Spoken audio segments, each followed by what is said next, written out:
Okay, so you made it to the hotel. Yeah, yeah.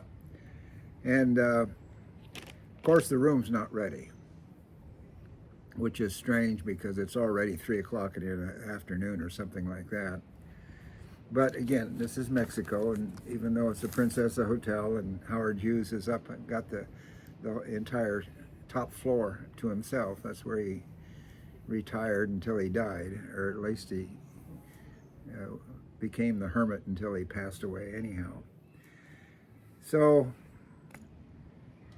we went ahead and sat in the bar, had a drink and waited, and then went over and okay, yeah, no, the room's ready. We got up to the room. I bet you were exhausted. Oh, it was. For how many days so far from Mexicali to making it to Acapulco? 1, 2, 3, 4 was the end of the fourth full day. So Wow. yeah, so we ended up then getting into the room, turned on. Of course, we had to go to the bathroom right away. Got in there, flushed the toilet, and there was something in the valve or something like that. And it, quite frankly, sounded like a bull moose when the toilet tank was filling. And twice as loud. So it was impossible to ignore. So we checked it out a couple of times, and the same thing, it wasn't going to stop. So we went down and said, we got to change. Well, we can't change. There's no more rooms. And I said, well, you got to fix this so that we can stay. And on the first time we called, we even flushed the toilet with the telephone there so that they could hear it. Oh yeah, they sent somebody up, and they looked at it and flushed the toilet and so forth. They couldn't do anything. So we went to the front desk. That's when they said, can't change. So by this time, Linda had enough, and she says, well, I'll tell you what. And she, for some reason, she didn't have her pillow with her, but she walked up to the desk and told him, says, let me tell you something here. If you can't find me a room, I've been on the road and in the railroad and on the bus for the last 4 days plus. If you can't find me a room, I'll be here in 5 minutes with my pillow and my blanket, and I'm going to put it right here on your desk or on your counter, and I'm going to sleep here until you find us a room. Good for her. Well, I'm standing there, whoa, where did this come from? And well, they see what they could do. Finally, they got somebody that apparently could do something about it, and they got it fixed. But by this time, it's already dinner time. We've finally hooked up with our partners that are in the rink, Jake and Patty. They of course had flown down. They had flown down, and they were there already and checked in. So we went to dinner and had that, but it was super nice at that time. We had some friends or other friends that we had, or acquaintances I should say, and we all went to dinner. There was 6 couples. That's a big group. It was. There were 6 couples, and we had 4 or 5 waiters. Oh my. And the bill, before we went ahead and split it up and so forth, came to a little over $120 American. For 12 people, so $10 a meal. And that was quite the meal too. But that was, again, 50-some years ago. So anyhow, from then on, and it was hot and sultry down there. Of course, it's in the tropics, so. And the part of the show where they have all of the, what do you call them, the suppliers and so forth have all their demonstrations and so forth.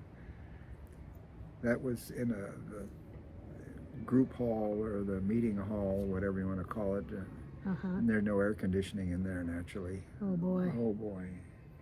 So Chad Everett was there, and he was taking pictures, and of course he was part of the muscular dystrophy group, and we kind of had a special deal with muscular dystrophy because we had a group of handicapped students that were all part of this one large group. They called it Desert.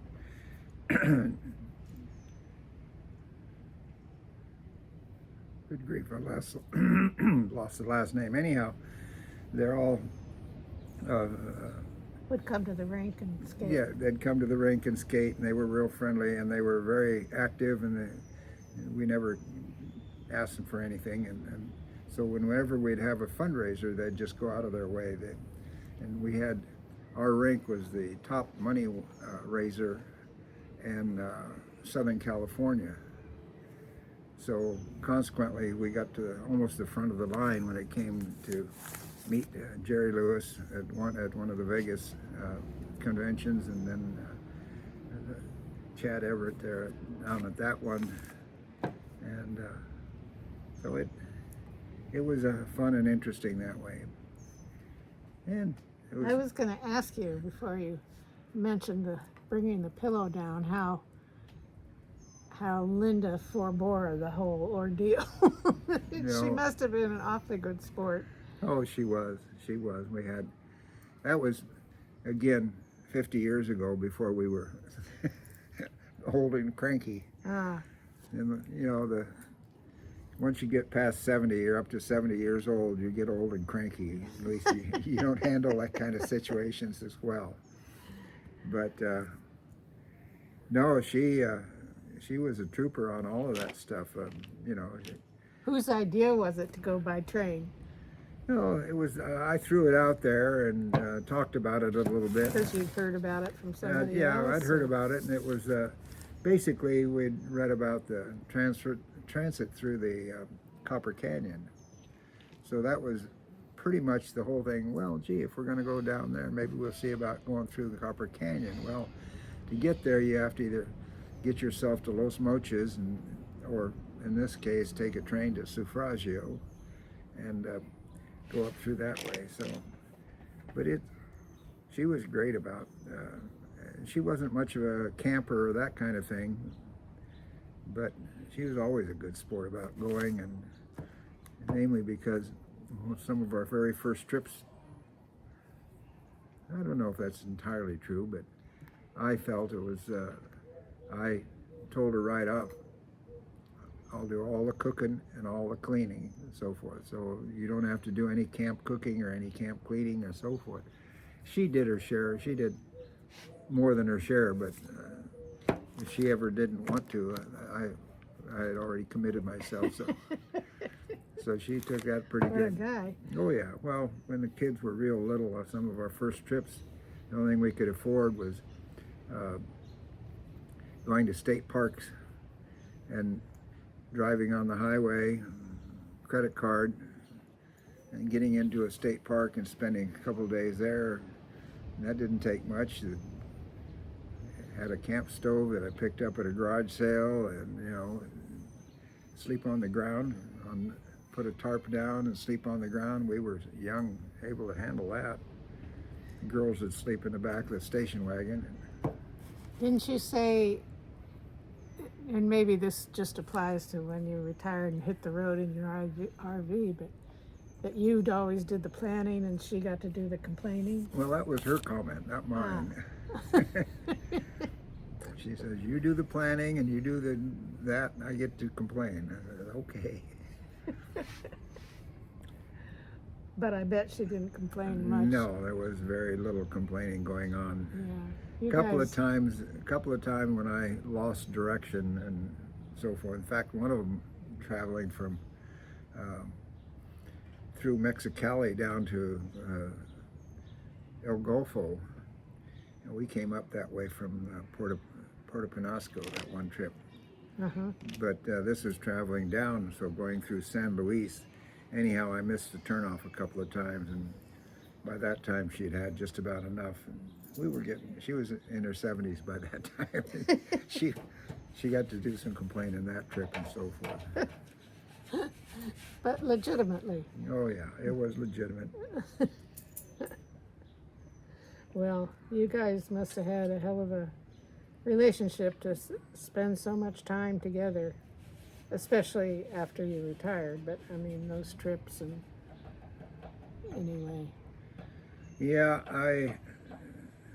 I did a lot of things without the family, especially in the first 10 years or so after the kids were along, that I went deep sea fishing a number of times without the family. I went deer hunting, a weekend, 2-3 days at a time, a couple, 3-4 times, and so forth.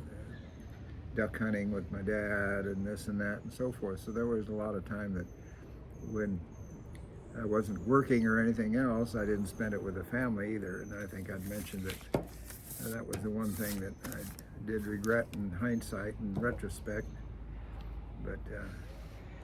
But your wife didn't complain. Well, yes, she did after.